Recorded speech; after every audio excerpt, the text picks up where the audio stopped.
Hey everybody, in today's video we're going to talk about my top 10 list of LEGO Star Wars sets that are retiring in 2023. Let's get into it. I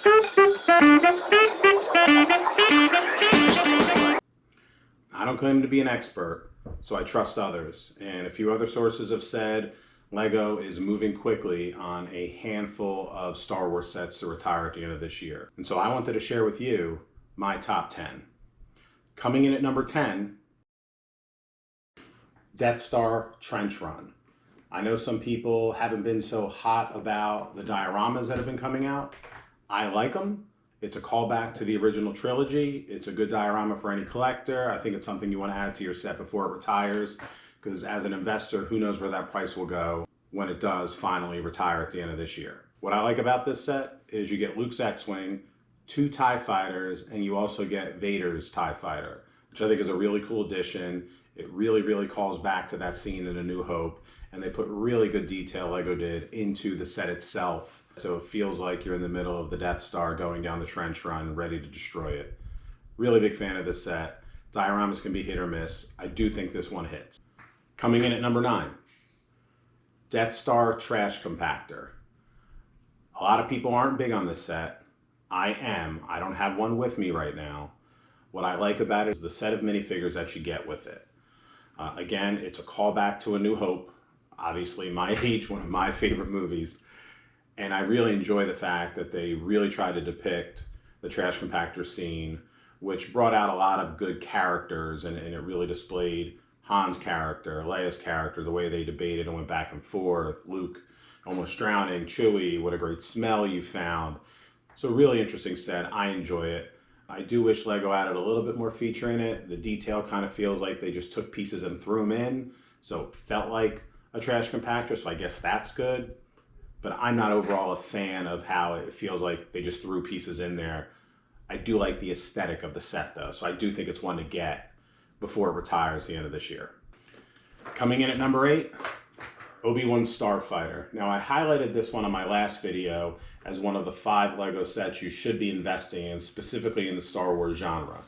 This one's great for the collector, it's great for the investor, and it's great for the kids. So for me, it hits a trifecta.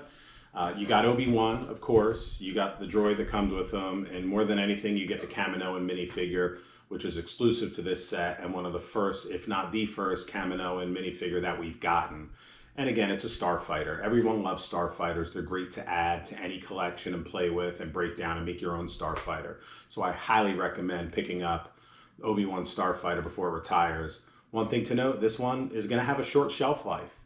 I believe it came out maybe February, earlier this year. It came out in 23, and it's going to retire at the end of 23. So when you have a set like this, that's only going to give a year shelf life, you got to grab it, you got to pick it up, you got to find it. Coming in at number 7, Luke's Red 5 helmet. Helmets are big, especially Star Wars helmets. People enjoy them, they like the build, they like the detail. And that holds true for Luke's helmet. Again, it's another set that calls back to A New Hope. Maybe I'm a little bit biased to that, but I do believe those sets are what brings the collector, the investor, to LEGO. And this one is no different than others. So in this set, you're obviously going to get the helmet, but what I like is you have the visor, which Luke flips up and down during the trench run scene. So that's always a nice touch that they have, and it's just nice to have an X-Wing pilot helmet. Pick it up. You can find it on sale on Amazon. You can actually find all these sets, generally speaking, on sale right now, so they're good to get. If you want to get them at regular price, definitely take advantage of it this week. June 9th through the 13th is double VIP points at LEGO. So if you're going to pick any of these up, make sure you're doing it this week to take advantage of double VIP. Number 6, and one of my favorites, Ahsoka Brickhead. Brickheads are fantastic. This one is wonderful. With Ahsoka, it's the 150th Brickhead that LEGO produced, so it's kind of significant. There's really great detail on Ahsoka's headpiece, her skin tone, her color, her markings, double lightsabers. So everything on this Brickhead is great, and it's one for everybody to get. It's been easy to find, never really out of sale or out of stock. Pick yours up, get it, have it, add it to your collection, but don't miss out on Ahsoka's Brickheads. All right, we're getting down to the top 5, and coming in at number 5, Dagobah Jedi Training. One of my favorite sets that LEGO has produced, especially in the diorama series in recent memory. A great scene from Empire Strikes Back where Luke meets Yoda. This set really gives nice detail on Yoda's hut. It's bigger and better than what they provided us a couple years ago with Yoda's hut. For those that remember that set, I'll put a picture up for you to recall it. This set really gives the detail that we wanted in a Dagobah set. So you're going to get Luke in his Dagobah gear. You're going to get Yoda. You're going to get R2. Great additions, a great collector's item, and even you get the half X-Wing sitting in the swamp. That's always a great addition just to add to the detail of a set. So pick this one up. It comes in right at 1,000 pieces. So it's a nice, good build. It's not a quick build like Obi-Wan Starfighter, but this one's going to be a nice build with a lot of detail. And it's going to be great to add to your collection, whether you want to put it up on a shelf, on a desk, give it to the kids and let them experience or play with it. It's a great addition. Make sure you get your hands on this one before it retires. Number 4, the Inquisitor Skiff. Am I saying that right? The Inquisitor Transport Skiff. I love this set. It's one of the few sets, if not the only set, where you're going to get Inquisitors, specifically from the Obi-Wan show that came out on Disney+. The ship itself is a good size, a good scale. The Inquisitors you get are going to be great detailed and a great addition for any person who collects minifigures. In fact, on the secondary market, those Inquisitors are already selling at a premium. So right there, if you're the investor type, you're going to get some of your money back immediately if you want to get into the minifigure market. Again, not like I said in the last video, not something that I do, but if that's what you do, it's there for you. You would definitely get some of your money back by buying this set. And if you wanted to sell off the minifigures, and just keep the ship for what it is, because it is a great addition to any collector who collects and loves Star Wars ships. It's one to add to the collection.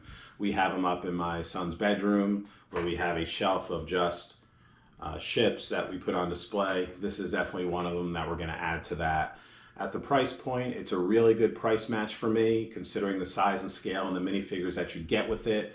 So a great addition. Make sure you're getting your hands on it. Find it. Lego store usually has it. No problems at all. And especially being double VIP this week, take advantage of it. Now, before we get into the top 3, we're going to do a quick honorable mention. Now, I'm labeling these 3 as honorable mention because they are classic Lego sets that they tend to repeat and make better every 2 to 3 years. And in no particular order, you have Luke's X-Wing, the AT-AT, not the Ultimate Collectors, but the AT-AT, and then you also have the TIE Fighter. Now, all 3 of those are greatly improved from their former rendition. Because these are staples to the Star Wars Lego arena, they're going to be reproduced in a couple of years. And there's going to be some improvements, some changes to make it more realistic, and that's wonderful. I love that Lego does that. However, being that they're going to be reproduced, they're great to have. I'm not rushing out to get them, which is why they make my honorable mention list. Good minifigures aboard, of course, but honorable mention. If I run into them at a good price, I've picked them up. If not, I've walked past them because there's other more interesting sets. So let's get into the top 3. Coming in at number 3, a set I don't have in front of me, and this one I really debated, but the Justifier. People have loved this set. What they haven't loved is the price point. You're getting a really unique set with Cad Bane, Omega, Cad Bane's droid. I do forget his name off the top of my head, but you're getting this beautiful set, but the price point it comes in at is just really disappointing. Retails $170, and for what you get out of it, that's way too much for me. Although I love it, if I find it on a good sale, like if I can find it 20% off or 30% off, I'm picking it up. But at retail price, this is something I'm going to avoid. However, for the collector, for the lover of Star Wars Lego, this is a must-have. You get a new and improved Cad Bane, you get Omega. Those 2 themselves are going to bring high dollar value or just be a great addition to your collection of minifigures. And this ship is another great ship to add to your collection. So scoop it up, find it. If you can get it below the retail price, take advantage of that. At $170, it's kind of expensive for what you're getting. I don't like that price to piece ratio. So find it on sale and pick it up before it retires at the end of this year. So that was number 3. Number 2, the Razor Crest. Not the Ultimate Collector's Edition, but the Razor Crest that's been out for probably a couple of years now. The Razor Crest has probably become one of the more pinnacle ships of the Star Wars ecosystem, as everybody has watched The Mandalorian and fallen in love with the Razor Crest and the characters that come along with it. So this one is a must-have if you don't already, to add to your collection. I love this set. I do believe, as an investor, aftermarket, once it formally does retire, this set will not be reproduced in any way, shape, or form unless it's 10 years down the road and it's, oh, let's have a 10-year anniversary of The Mandalorian and, oh, the Razor Crest is might do that. In the coming years, this one is very different than your TIE Fighter. It's very different than your X-Wing. It's super unique. So I highly recommend you grab it, and grab a couple so you have them, because they will make great investments upon retirement. Now, why I think this is a great investment also is I've barely ever seen this go on sale. It retails at $139.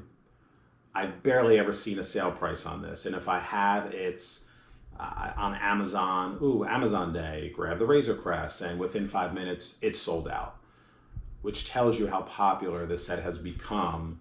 The Razor Crest is going to have longevity for people interested in the Star Wars universe and Lego collectors. It's really playable. The set itself is a good size, and with pieces like that, you can make whatever you want if you're the type to make MOCs, and that's why Razor Crest comes at number 2 for me. Dun, dun, dun, dun. Number 1 on the list. This one might be a surprise to people, but it's the Heroes of Endor Brickheadz pack. And I'm sure you're sitting there asking, well, that's a Brickheadz set. Why is that your number 1? Think of who you're getting. Think of the shelf life that this set has had. It's exclusive. It just came out a couple of months ago. It is going to retire at the end of this year. So you're getting no more than a 9-month shelf life, if not less, if this came out. If I think this one came out on the May the 1st, May the 4th week, exclusive from Lego. And if it's retiring near this year, you got to get it. Right? Like, you're getting 4 to 5 Brickheadz. I kind of count Wicket and R2 as their own individual Brickhead, right? So they're half a Brickhead combined as one Brickhead. So you're getting Endor, Return of the Jedi, Luke. You're getting Endor, Leia. You're getting Millennium Falcon, Death Star 2 Battle, Lando. And like I said, R2 and Wicket to round out the set. So they all complement each other. They're all callbacks to Return of the Jedi. And considering the shelf life of 9-8 months, you have to get this set. You're going to regret not getting it, which is why it makes my number 1 compared to the others that had a longer lifespan. The Razor Crest at my number 2, as an example, had a couple-year lifespan. This one's going to have 9 months, so just think about how exclusive that's going to be. And it's going to make a great addition to your Brickheadz collection if you do collect Brickheadz. I know a lot of people are on the fence about Brickheadz as being top sets. I love them. I especially love this set. It's a highly recommend for me. So go out there, go get it. You're not going to find it on sale. It's best to get it at Lego, so maybe you can take advantage of their giveaways or double VIP points whenever that comes around, but definitely something you have to get to round out your collection, which is why it makes my number 1. Thanks for watching my top 10. If you liked it, give me a like, add a subscribe, put a comment down below. Let me know your thoughts. I love to respond to comments.